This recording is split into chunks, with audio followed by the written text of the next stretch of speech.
Namaste. Myself, JVN Dr. K.K. Chaudhary, Faculty of Education and Methodology, Jyoti Vidyapeeth, Women University, Jaipur.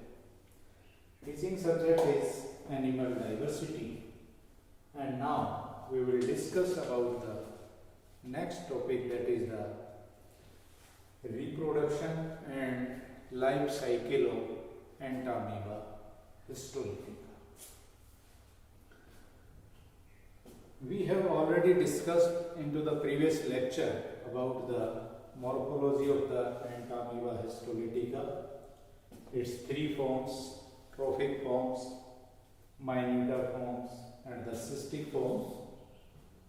And the trophic forms, that is the feeding and pathogenic to human being; minuta forms, that is non-feeding, non-pathogenic, but when the resistance of the host get lower, then it becomes pathogenic, or you can say it converted itself into the minuta to the magna.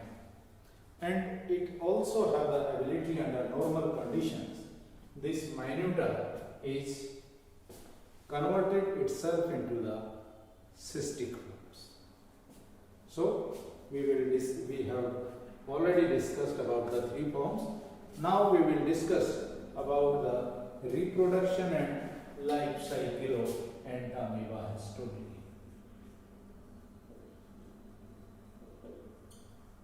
Reproduction and life cycle of Entamoeba histolytica. In the reproduction and the life cycle, the first step, that is the host.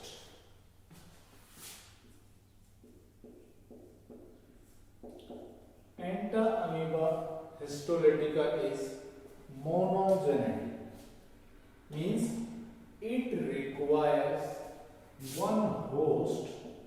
It is monogenetic. Monogenetic means require single host.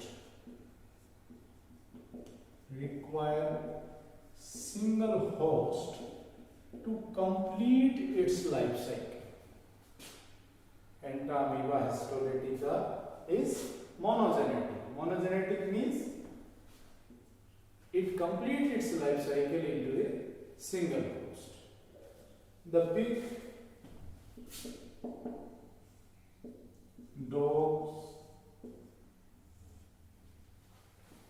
and rat or rabbits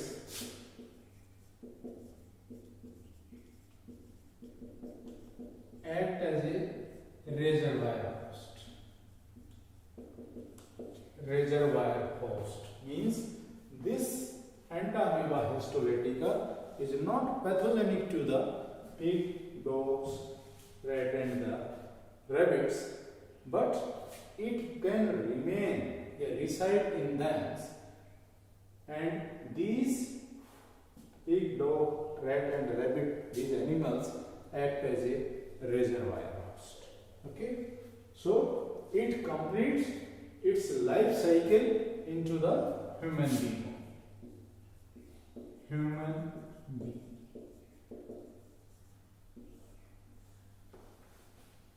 Okay, understand?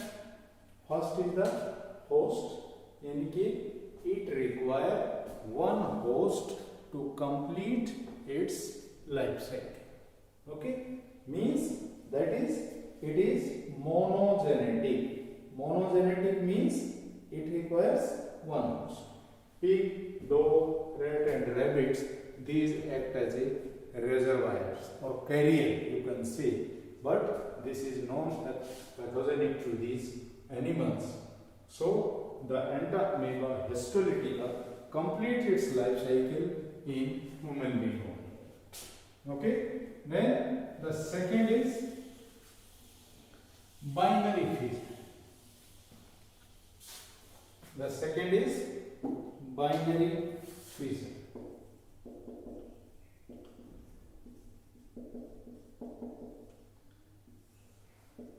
Binary fission.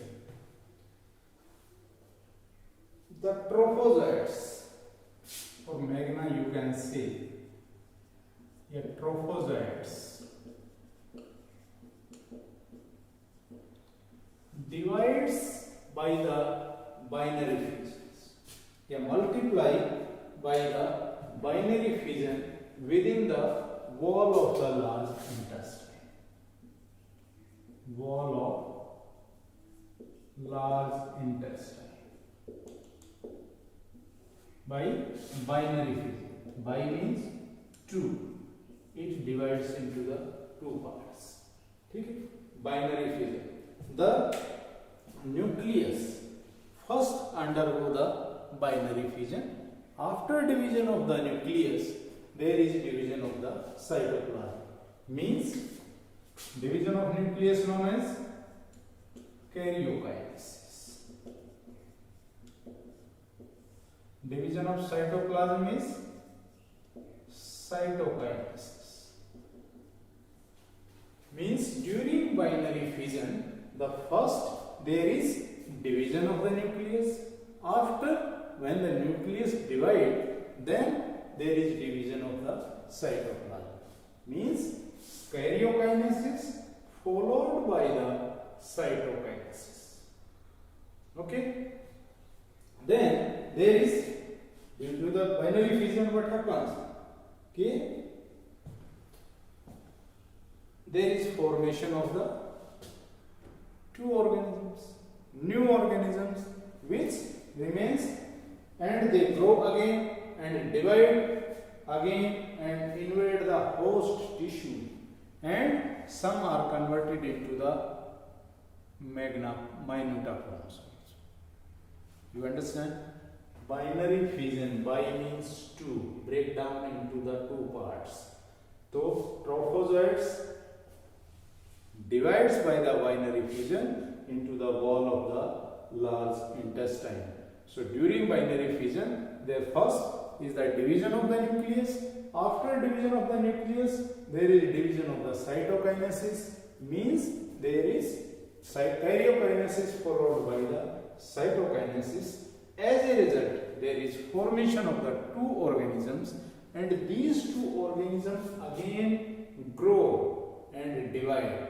Grow and divide, grow and divide, and there is production of the large number of the trophozoites, and these trophozoites again invades the wall of the large intestine and then again divide. But some of the forms are converted into the minuta.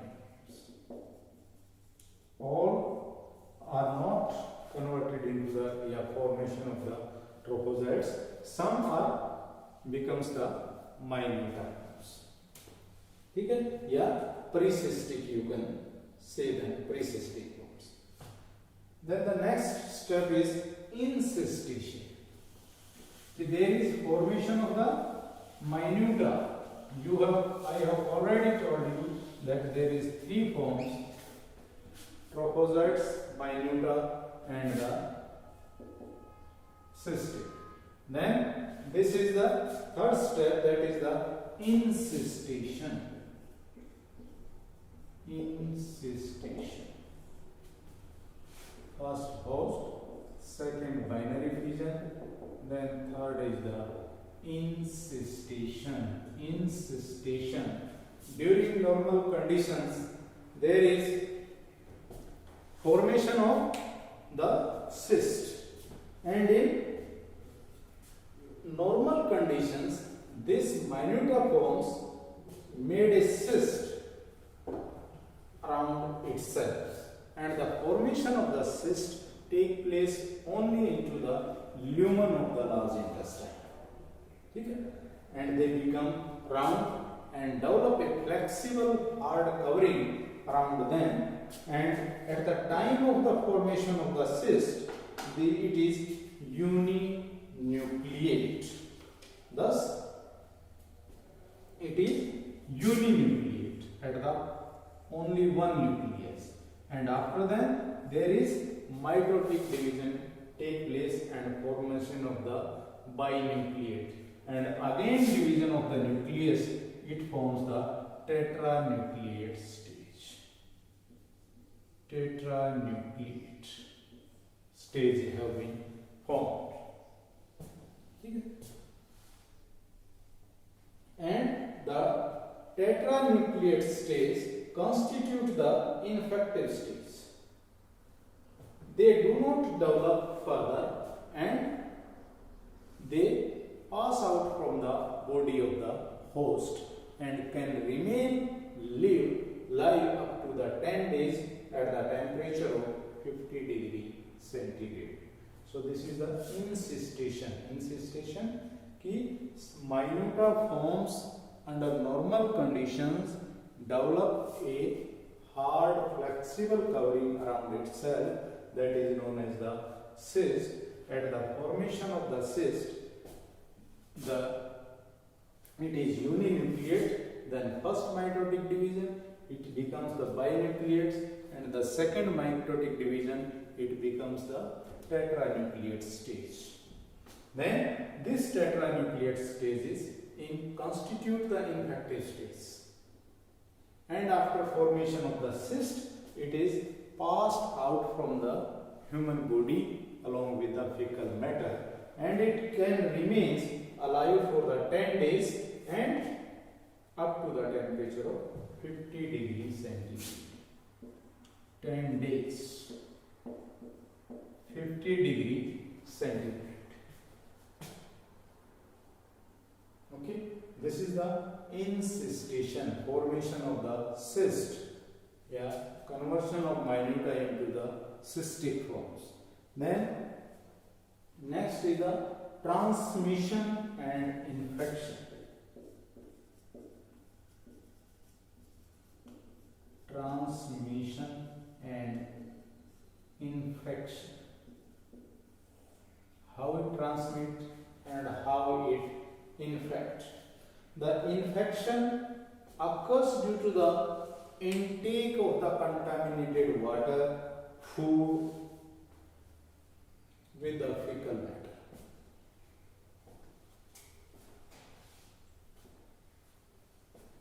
In rural areas, due to the less facilities, the people go outside for the removal of the fecal matters, and along these fecal matters, if have a cyst, along with the rain during rainy seasons, along with water, it enter into the water bodies, or it can infect or contaminate the water or plants, and if the human being touch these plants, it sticks with their hands, and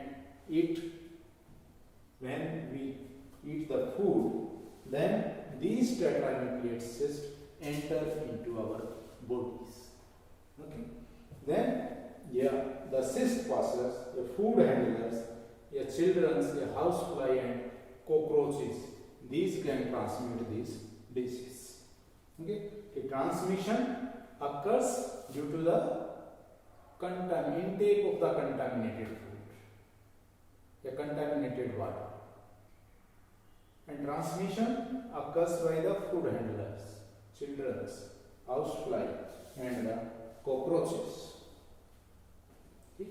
Then it enter with the when it stick with the hands, and if you take the food without washing your hands, it enter into your body through mouth. Then next is the excystation.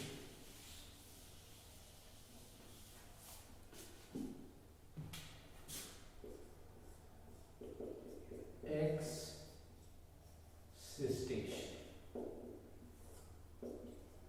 The third step is the incystation, formation of the cyst, and fifth step is the excystation, removal of the cyst.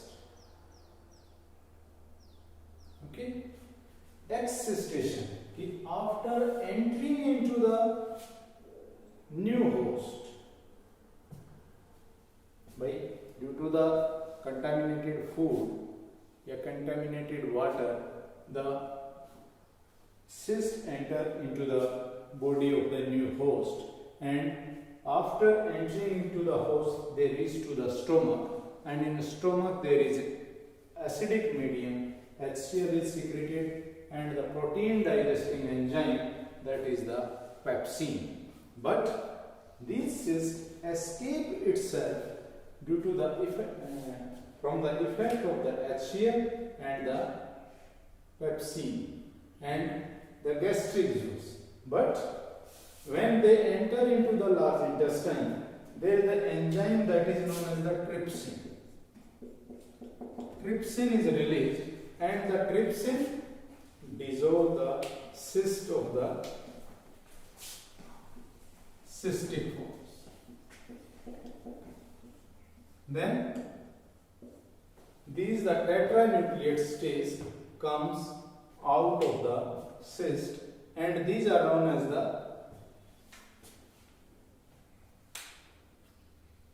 metacyst or X-cystic amoeba. The tetranucleate cyst, after breakdown, dissolved by the trypsin enzyme, and then there is a release of the metacyst, or you can say that is the X-cystic amoeba. Then the next is metacystic development.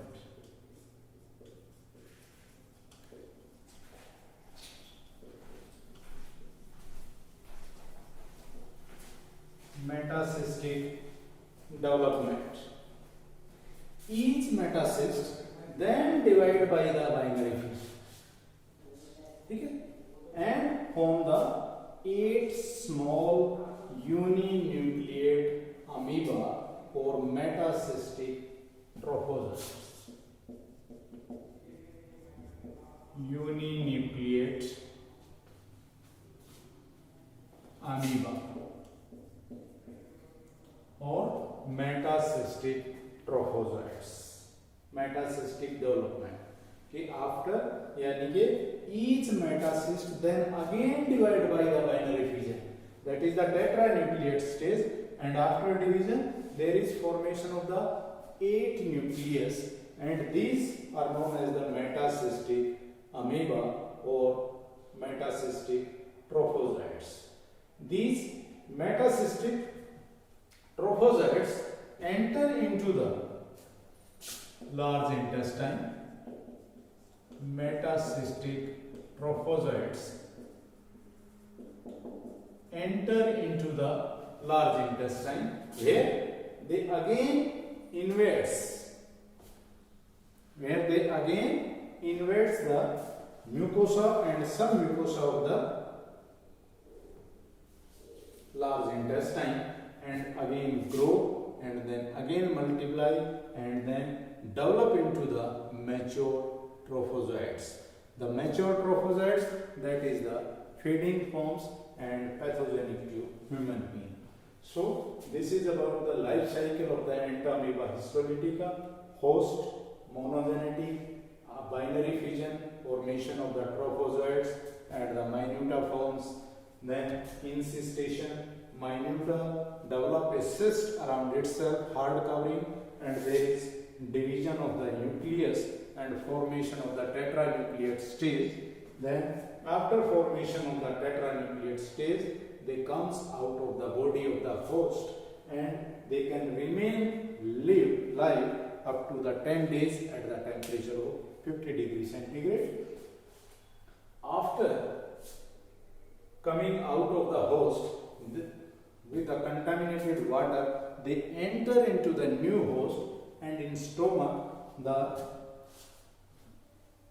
cystis escape itself from the gastric juice, but into the small intestine the protein digesting enzyme trypsin is released, which dissolve the cyst, and there is a release of the uninucleate amoeba, and then these uninucleate amoeba again divide by the binary fission and formation of the 8 uninucleate amoeba, or you can say metacystic trophozoites.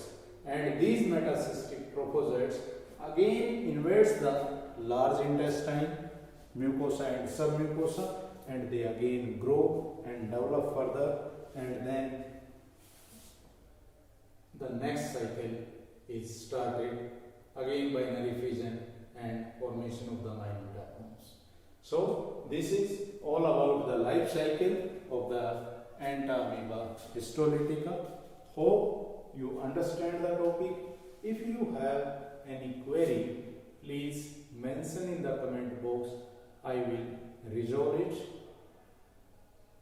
This session is powered by digital version 2.0 Jyoti Vidyapeeth Women University. Thank you. Namaste.